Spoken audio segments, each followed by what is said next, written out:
Give it a quick dunk, pull it out, and it cooks it right on there.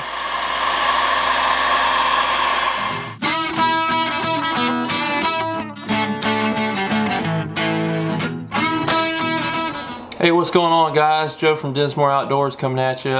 Figured I'd do a little do-it-yourself video. Today we're going to be powder painting just regular old lead worm weights. Like I got one right here, for example. I don't know how well the camera's going to focus in on it, but this is a June bug color, 1/4 ounce. Now these are just regular lead worm weights that you get at like Walmart. You know, the bullet weights that you get like a pack of 20 for $5. Because I don't know about you guys, I don't like paying $12 for tungsten and only getting like 3 weights. So for my average worm weights, like 1/8 ounce, 1/4 ounce, 3/16, stuff like that, I just buy regular lead worm weights and I color them and paint them myself, which makes it a lot cheaper. Now if I'm using 3/4 and up, then yeah, I go to tungsten weights for punching and things like that because they're more dense. But I'm going to show you guys how you can paint your own worm weights. I'm going to go over the equipment that I'm using and some things you can do also. I only really use 3 colors. You can get Protect, these little bottles of Protect paint powder on eBay for, I think it's like $5 a jar, if that. I got June bug. What we're gonna be doing today, black and blue flake, and green pumpkin. Those are the ones that I really only use to color my worm weights. Today we're gonna be doing a 1/4 ounce and 1/8 ounce worm weights.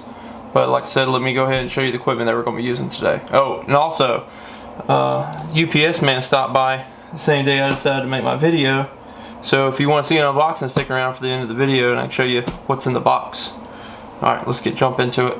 Okay guys, the actual flow bed itself, which this is right here, you're probably looking like, oh my god, what is that contraption? Okay, well it's real simple. It's a 2-inch PVC union and then 2 pieces of 2-inch PVC. You can go to Lowe's, Home Depot, and they sell like I think 4-foot sticks of 2-inch PVC. It's pretty cheap. And then you look in the little attachment, like where the elbows and things are. They have these 2-inch PVC unions. And then you have a 2-inch PVC test cap you can put on the bottom. None of this is glued in. It's real tight fit. You can just stick it in. So you just get a union, comes apart. So you can take that off. Just screws and unscrews on. And then this right here is a piece of grocery bag. Now this is like your medium. This is what floats that paint powder. This is what disperses the air when you pump the air into it to get it to fluff up. Now you can just take your weights and just dump them straight into the jar. But when you do that, you run the risk of getting a lot of paint on one side and then hardly any on the other, or getting too much paint on it, which when you go to bake it, it's going to run and not come out looking that great. So that's why these little flow beds, you can make one pretty cheap. Use some grocery bag. This doesn't have to be an exact circle. You stick it on there. This makes it like really tight. When you do this, oh, if I get screwed back on. There we go. You screw it back on. And now that little piece of grocery paper is just tight as a drum in there. And it'll disperse that air that you're going to pump in. And what you're going to use is go ahead and get you some aquarium tubing. This is a 1/8 inch barbed fitting, brass fitting. You just drill a hole and you just tap this in there. You don't need to use the actual tap. This PVC is so soft you can just use the threads from the brass fitting to do it. And then you got your aquarium hose that you're going to run to this little cutoff and dispersing. But don't make the mistake I did. Get the double pump air pump for your aquarium. I got the little one airline. It didn't have enough air flow to fluff up the paint powder, so get the double one.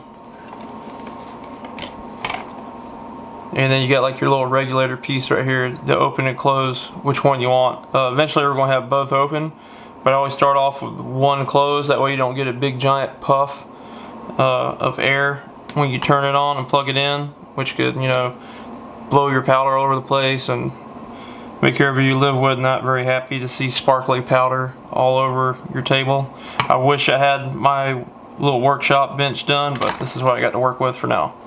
Alright, so you go to Walmart, pick one of these up for like 15 bucks. Get the double pump one, like I said, and the little regulator. And then next you're going to need a heat source to heat up the lead. Now I went to Lowe's and got this Porter cable heat gun. Like I said, once again, it was only like 15 bucks. Once you got this stuff, you know, you got it. And plus, there's other uses for it. If you have kayaks, this is going to come in handy. Like you start getting all those scrapes and scratches on your kayak, you can heat it up with this and smooth it right out. But that's a whole different video. The reason I picked this one is it has controllable temperature. It has a flat bottom to it, so I can just stand it up on the table like that. And it has it hands-free, so I can heat up my lead. And also, you got different settings how hot you want to get it, or how much I should say. Which with this one, we crank it all the way up. That way, you can get done and heat it up quick. And then I use like regular old paper clips. I don't know how well the camera's going to zoom in or focus on that. Just bended paper clips so you can take your worm weight. And I found out it works better if you stand them straight up and dunk them in, almost kind of like a Easter egg. It coats it more evenly. Definitely do not do it the other way around, where you have this big open cone on top, because then all this is going to get filled with paint powder and it's just a big mess. And then of course, like I said, you have the powder yourself, or itself I should say. This is the June bug. See in there. Of course the camera's not going to want to focus. Oh well, but you can see the green flake in there. But tonight we're doing black and blue flake. I know right now it just looks gray. You're like, that looks nothing like what you want. But trust me, once you heat it up and put it on there, it looks different. If you don't have a heat gun, what I did before I got this is you can use a candle, you can use like a cigarette lighter, anything just to get the lead hot and dip it into the powder. But using this flow bed definitely makes for a lot better coat. So let's go ahead and go to the next step and pour powder in here and get everything set up. Alright, we got our flow bed. Go ahead and add our powder to it. I just go ahead and I pour in the whole jar. Whatever you don't use, you can just take this and just dump it back into the little jar. Oh, another thing, you want to shake these jars up real good even before you put it in here to get everything all good and mixed up.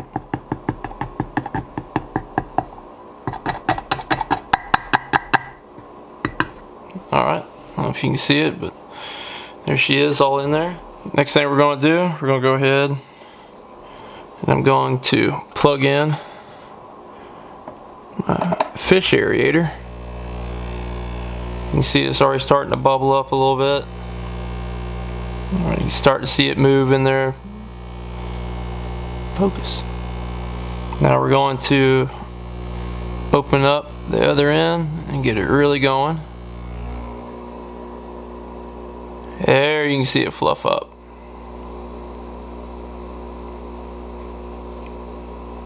And the reason they call it a flow bed is, see when you move it around, looks like water in there, doesn't it? Pretty cool. And that's what helps disperse the powder paint over the weight real good. Alright, now that we got our powder in our flow bed and it's all bubbling, the next thing we're going to do is turn on our heat gun. So go ahead and we'll crank it up to high. Now be wary of whatever's above this, like I'm making sure I don't have it underneath my lamp or have it near the camera, but this thing gets hot in a hurry. And generally it doesn't take long once you heat up this lead, or get this lead hot enough to dip. Usually for a 1/4 ounce, anywhere from like, you know, like 6 seconds basically.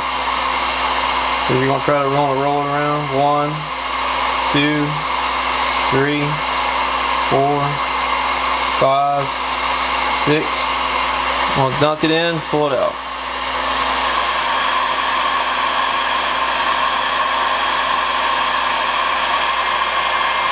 Give it a quick dunk, pull it out, and it cooks it right on there.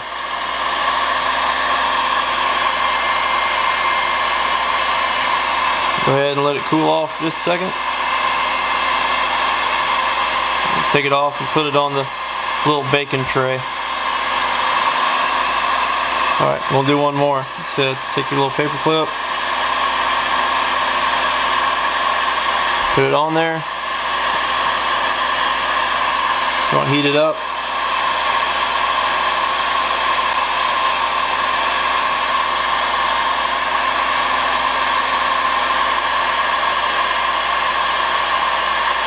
There it is.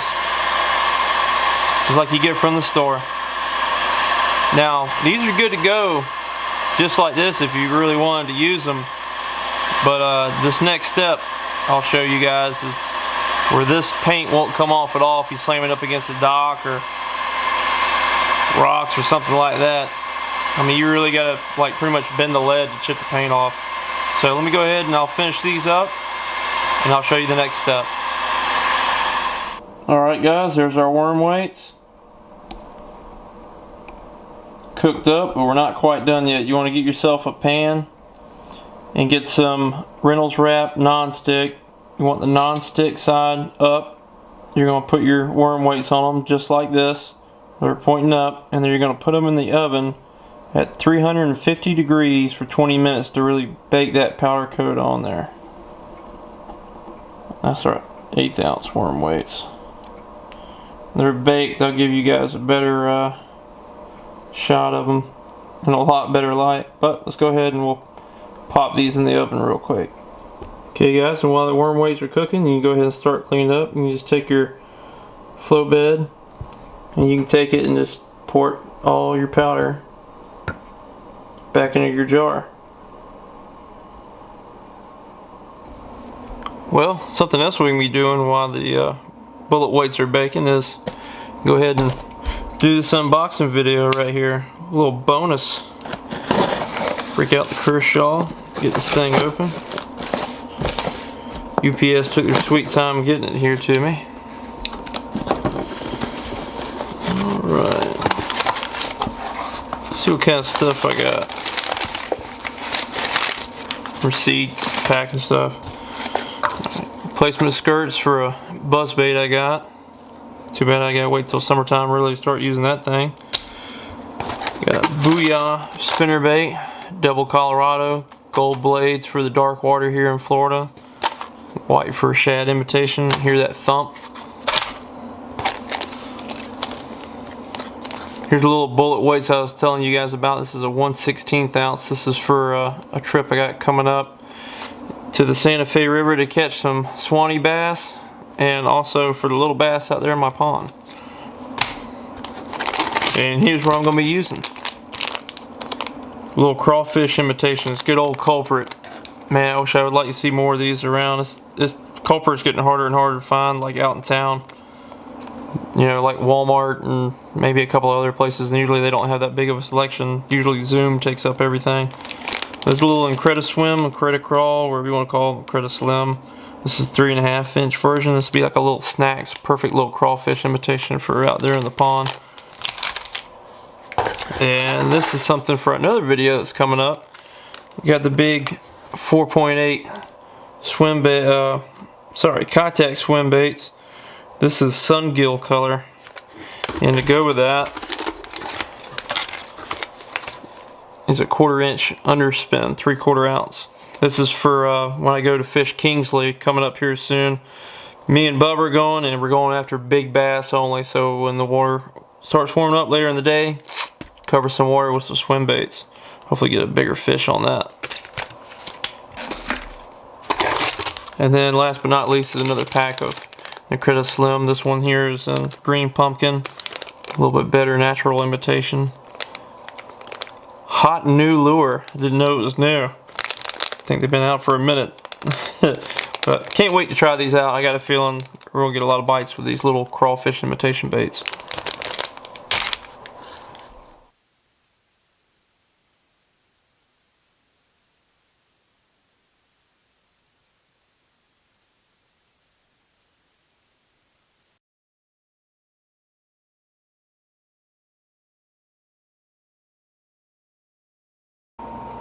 Well guys, I tried to get some video shots of how the weights turned out, but I really don't have that good a light in here. Like I said, I need to get my little office built, and that way I can start shooting videos in there instead of doing them right here in the kitchen. But I took some still photos, some high definition still photos, that way you guys can still get a good idea how it turned out. You know, like I said, I think they look pretty good. I mean, considering they were, you know, like a $3 pack of lead worm weights, now they're all nice and black and shiny. And I also did some green pumpkins while I was waiting around for those to bake. I'll probably end up using those in the pond.